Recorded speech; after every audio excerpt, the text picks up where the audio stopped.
man, that tune was so dope. 100.5 FM. Get ready to feel the beats. It's about to get down.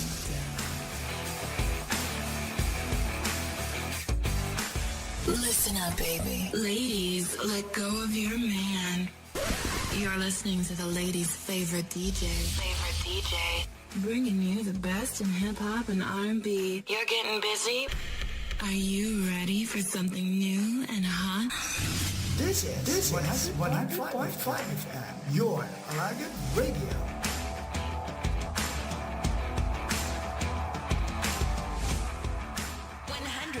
.5 FM. Huwag nailain pa. Lamiaw eh.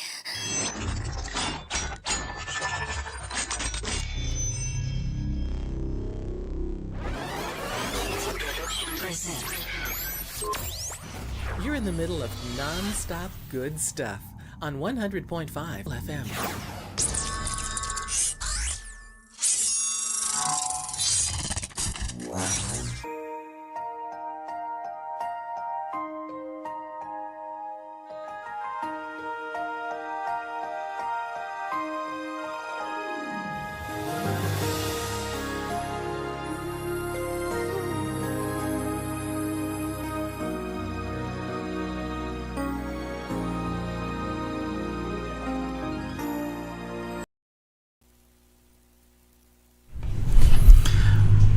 May nga gabiyan, welcome sa aton nga palatuntunan ang Ilonggo Daily Light from God's Word Radio Broadcast.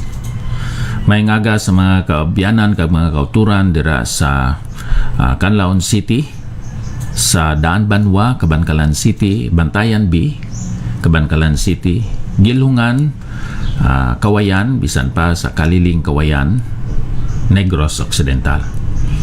Aton mga kaabyanan nga nagasunod sini sa Facebook, may ngaga dira sa inyo nga tanan.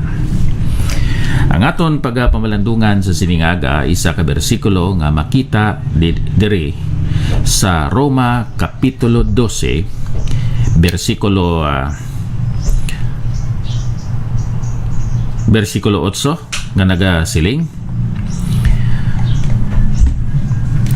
kon sa paglaygay dapat magpanglaygay, kon sa paghatag sa mga imol dapat maalwan nga manughatag, kon sa pagdumala magdumala nga may kapisan, kag kon sa pagbulig sa mga nalisdan magbulig nga may kalipay. Diyos nga balaan, salamat sa imo nga pulong, kabay nga makuha namon ang minsay kag pagtulunan nga angayan dapat namon ang kunon kag igakabuhi ibutang sa gawi kag maayong pamatasan. Sa ngalan ni Ginoong Hesus, amen. Ang aton pamalandungan amo ang pag-aplikar sa aton espirituhanon nga abilidad o mga abilidad, applying spiritual gift or gifts. Ang una amo ang the speaking gift of counseling. So aton ginambalan nga may serving gifts kag may speaking gifts. Sa speaking gifts may teaching, may prophesying, may preaching, kag diri karon may counseling. Ang counseling ginatawag man ini nga exhortation. Kon mag-aplikar ikaw sang imo hiyas sa paglaygay, paano nimo na i-apply? Pinaagi sa paglaygay, hindi pinaagi sa pagtrabaho, sa pag-serve as sweeper or janitor, etc. Maghimo ikaw sang imo nga bulaton, ministry dira sa Ginoo, pinaagi sa imo spiritual gift, kag karon diri the spiritual gift of counseling. Inang counseling amo ining pag-instruct o paghambal, paglipay, paglaygay o o paghatag sang pagpalig-on sa utod sa Ginoo nga may problema, nga may handom o proyekto o mga transaksyon, kag nagakinahanglan sila sang advice, may mga katuyuan, may mga plano sa ilang mga kaboy, kag mga tao nga ginduaw sang kasubo. Pananglitan ang ila hinigugma napatay, ang ila abyan, best friend nila na ospital, kag nagakinahanglan sila sang paglipay sa ilang kaboy. Ang ikadua, ang pag-counsel amo ang pagtanom sa mga prinsipyo sa isa ka tawo nga may palaligban, isa ka tumulo nga nakabaton sang problema, agod nga siya makapurma sa iya kaugalingon nga desisyon nga siyempre ginbase dira sa pulong sa Ginoo. Ining paglaygay amo man ang pagpatunga, pinaagi sa pag-ampo, agod nga sa nagapangamuyo siya, kaghatagan man siya sang ihibalo kung kaalam kung ano nga mga pulong ang iya ihambal, nga ini nga mga pulong kag ihibalo iya ma-implant o kung mapaambit sa nagaproblema, agod nga sa iya kaugalingon makagwa, makaiskapo, makapalayo siya sa iya dilema o sa iya problema sa iya nga kabuhi. Ang ginahambal dire, no, sa letter D, ang attitude nga aton nga angkonon abyan amo ining attitude, no, nga may cheerfulness.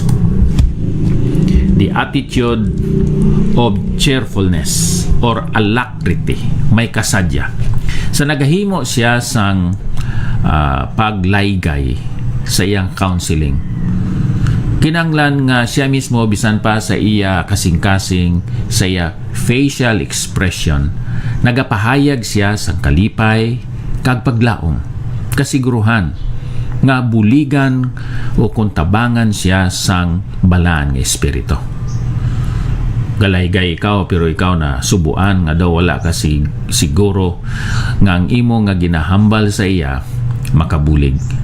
So you do it with cheerfulness, with alacrity, with joy, with a sense of confidence sa imo nga paglaygay sa sini nga individual. Ikadua diri nga hiyas nga sa sining bersikulo 8 amo ang paghatag o kon ang pagpaambit, kag dira ang ginatawag naton pagkamahinatagon or generosity. He that giveth, let him do it with simplicity. Kung ikaw may abilidad o hiyas nga mahinatagon, imo na nga buhaton with simplicity. Anong kahulugan nga with simplicity? Sa pagpaambit, sa pagsupply, sa pagsupport, buhaton nimo ina nga may simplicity. Ang kahulugan sa with simplicity, there's singleness of purpose or intention. Ang imo tuyo amo lang gid ang pagbulig kag pagpaambit. May sinseridad, kinasingkasing o tinagipusoon ang imo nga paghatag. Hindi nga agod nga dayawon ka, agod hambalon sang katilingban nga ikaw may natagon. With simplicity, that means hindi na gani kinahanglan nga maghimo ikaw sang seremoniya agod ikaw makahatag o kung makapaambit. Without dishonesty. So sa imo panghunauna may pagka matinud-anon ka. There's mental honesty. Ini nga virtue o maayo nga pamatasan o konmithi sang isa ka tawo nga hilway sa pretense o sa pagkapakuno-kuno kag pagkasalimpapaw, ining paghatag with simplicity. Ini nagakaulugan, ining pulong nga simplicity, nga ang isa ka tawo nga naghatag, hindi siya magauna sa iya kaugalingon. Ang iya nga ginahimo para sa iya ginahatagan kag para sa iya kayuhan. Ini man naga-imply nga there is openness of heart, and this is manifested through generosity. Siya tampad sa iya nga tagipusoon, kag ining iya pagka may hinatagon, iya ginapahayag pinaagi sa paghatag nga kinasingkasing o kon tinagipusoon gid. May sincerity, may singleness of purpose. Ikatatlo diri nga hiyas amo ang the ministry of administration or management. Diri rule, no? He that ruleth with diligence. Ang pagpahamtang, inang meaning sang rule, no? Pagpahamtang sa husto nga kaimtangan o lugar. To set over, to be over. So, that means ang nagadumala, mas taas siya sa iya ginadumalahan. To superintend, to preside over, to safeguard, pagbantay, to give support, to care for, paghatag sang attention sa pagpahayag sang tampad, maminatud-on nga mga buluhaton. So amoy na ang the gift of administration or management. Buhaton ini nga may kakugi, may kapisan.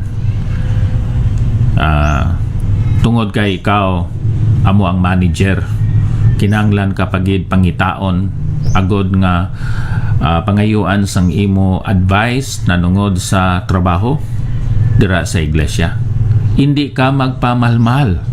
Sa aton pa buhaton nimo ang imo pag-manage nga may kapisan o kon kakugi. Ikaapat, ang pagkaluoy. May mga tao nga dali maluoy. Kag inang pagkadali maluoy, pagka maluluyon, isa ina man kahiyas. He that shows mercy with cheerfulness. To have mercy on someone, amo na, bisan sa pagkamatod, hindi siya manggaranon, pero magabulig siya, magahatag siya sang iya ikasarang. Tungod kay gintulod siya sang iya gugma, kabalaka, kagkaluoy. Sa pagbulig sa mga nasakit or sa isa ka tawo nga nagapangita sang bulig. Sa hatag sang bulig sa mga makaluluoy, sa mga kabus, sa mga pobre. Ilabi na gid dira sa panimalay sang Dios.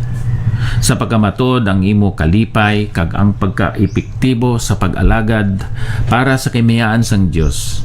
Maeksperiensyan pinaagi sa pag-exercise ang imo espirituhanon nga hiyas o mga hiyas. Kag sa imo nga pagtuman sang iya ginpahayag nga pulong, kag sa pagtuman sa mga pagtudlo, pagbuyok sang balaan nga espiritu. Amoy ni ang mensahe naton karon sa sini nga aga diri sa Ilonggo Daily Light from God's Word Radio Broadcast. Madamo sang mga kauturan naton nga nagasunod sining aton nga programa, pinaagi sa sining aton nga Facebook Live, kag bisan pa pinaagi sining aton nga radyo dire. Kabayang Ginoo magapakamayo sa inyo kag magasunod sa inyo mga bulaton para sa kaymayan sa aton Dios kag manluluwas na si Ginoong Jesucristo. May God bless us all. Thank you. No greater love is known, no greater love.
100.5. 100.5. 100.5.